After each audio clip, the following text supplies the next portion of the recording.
আসসালামু আলাইকুম রহমতুল্লাহি ওয়া বারাকাতুহু। প্রিয় দেশবাসী, প্রচণ্ড অসুস্থ অবস্থা, চোখে প্রচণ্ড ব্যথা, মানে আঞ্জনি বাড়াইছে। সবাই দোয়া করবেন যাতে করে তাড়াতাড়ি সুস্থ হয় দ্রুত। দেখতে অনেক সমস্যা হচ্ছে, আপনারা দোয়া করবেন। আমি এখন আছি হাসপাতালে, এটা হচ্ছে পারবোয়ালি কমিউনিটি ক্লিনিকের এখানে একটু আড্ডা দিতেছি। তো আপনারা দোয়া করবেন। আপনাদের কাছে আমার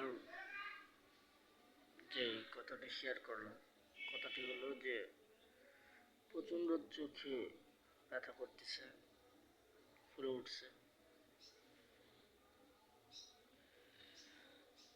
দেখতে অনেক ঝামেলা হচ্ছে, অনেক সমস্যা।